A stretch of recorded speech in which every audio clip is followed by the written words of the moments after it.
छत्तीसगढ़ के सरगुजा क्षेत्र से एक बड़ी खबर सामने आ रही है।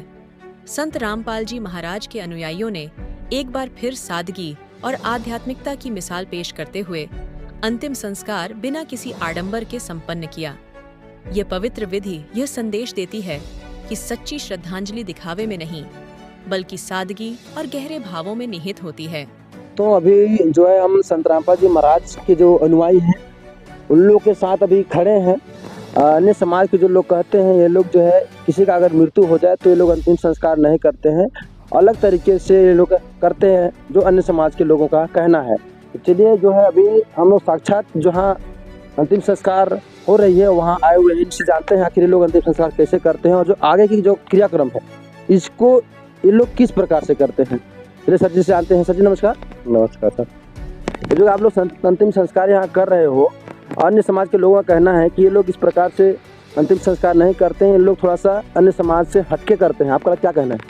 जी सर, जैसे जगत के जो भाई एवं बहन है वो जो अंतिम संस्कार करते हैं थोड़ा सा हटके ही करते हैं हम लोग, जैसे उसमें किसी प्रकार का आडंबर नहीं करते हैं। अंतिम संस्कार का मतलब होता है सर, जैसे घर में अगर किसी का देहांत हो गया तो सबसे पहले उसके लिए स्ट्रेचर बनाते हैं और शमशान घाट या तो जैसे दफनाते हैं तो उसके लिए जैसे गड्ढा खोदते हैं या तो फिर जैसे जलाते हैं चिता जलाते हैं तो उसके लिए चिता तैयार करते हैं। और जहाँ से हम लोग मुर्दा उठाते हैं वहाँ सदगुरु संत रामपाल जी महाराज के आदेशानुसार से मंगलाचरण पढ़ के और मुर्दा उठाते हैं और शमशान घाट तक लाते हैं। और शमशान घाट में लाने के पश्चात ना वहाँ किसी प्रकार का हम लोग पानी पिलाते हैं ना घुमाते हैं, सीधे मंगलाचरण पढ़ते हुए ही चिता में डालते हैं या तो फिर गड्ढा में डालते हैं और ऊपर से दफना देते हैं और दफनाने के पश्चात फिर हम लोग अपने अपने घर चले जाते हैं।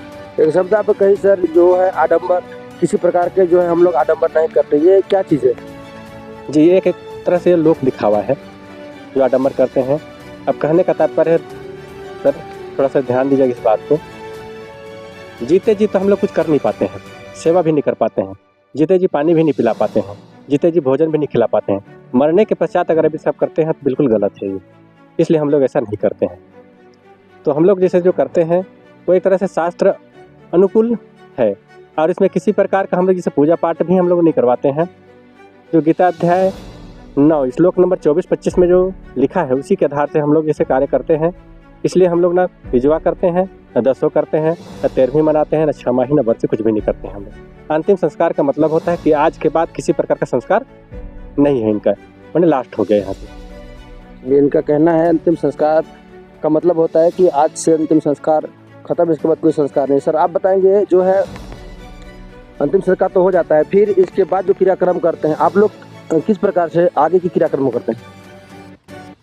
हाँ जी, मैं बताना चाहूँगा कि अंतिम संस्कार के बाद तो कुछ बच ही नहीं रहता है, कुछ बचबे नहीं करता है, तो क्या संस्कार करेंगे।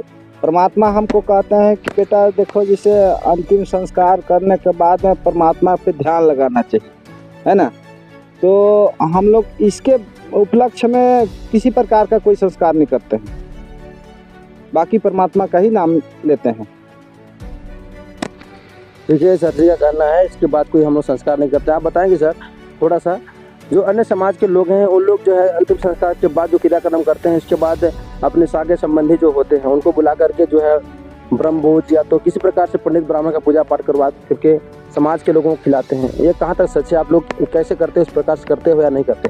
क्या है ना सर, ये जो करते हैं ना ये बिल्कुल गलत है।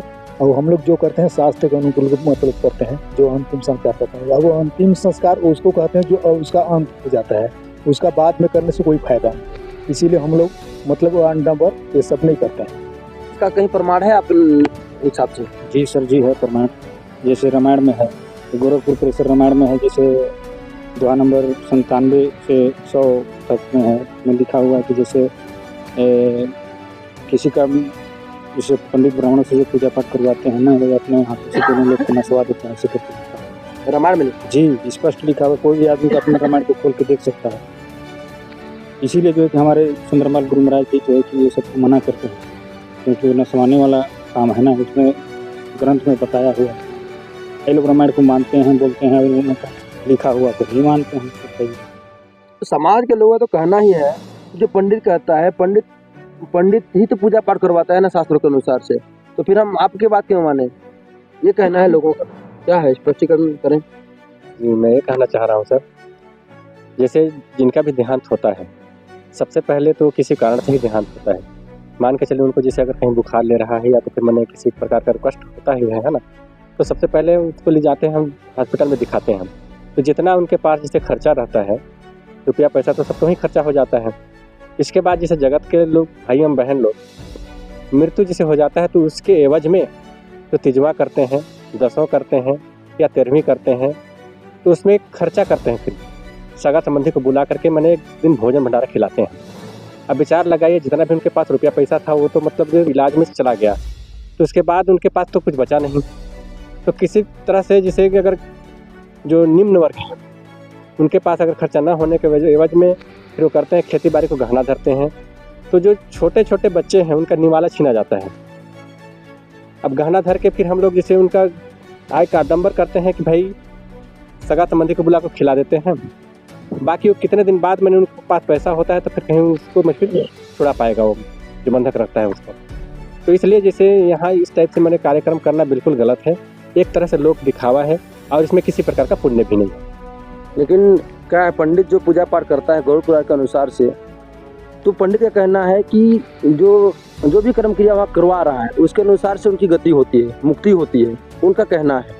और आप लोग थोड़ा सा जो है हट के बता रहे हैं, थोड़ा सा स्पष्ट रूप से इसको समझा करके थोड़ा। जी सर, जैसे कि आप जैसे गरुड़ पुराण का बात ले आए हैं, गरुड़ पुराण अध्याय मैंने 5 और पृष्ठ नंबर जैसे 74 में लिखा हुआ है कि जैसे अगर मृत्यु भोज जो करता है तो लास्ट में कुत्ते का जन्म मिलता है उनको।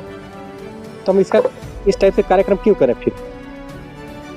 तो इसलिए हम लोग जैसे जितने संत रामपाल जी महाराज के शिष्य हैं वो इस प्रकार का आडंबर बिल्कुल नहीं करते हैं। आप क्या कहना चाह रहे थे? क्या है ना सर, इसमें देखिए जो ब्राह्मण जो है उसको मजदूरी चाहिए और समाज को खाने का बहाना चाहिए, इसलिए उन लोग में सबका क्रियाक्रम करवाते हैं। बाकी हम लोग में जो संत रामपाल जी महाराज के शिष्य जो हैं ये सब अंडबर कोई नहीं करते हैं। चलिए, अभी जो है हम संत रामपाल जी महाराज के अनुयायियों से जो है अंतिम संस्कार के बारे में और जो क्रियाक्रम है उसके बारे में इन लोग से बहुत अच्छे जानकारी लिए और इस प्रकार से जो है लोग करते हैं, आप लोग को बताए हैं अभी। ठीक है, हमारे इस वीडियो में लास्ट तक बने रहे इसके लिए धन्यवाद।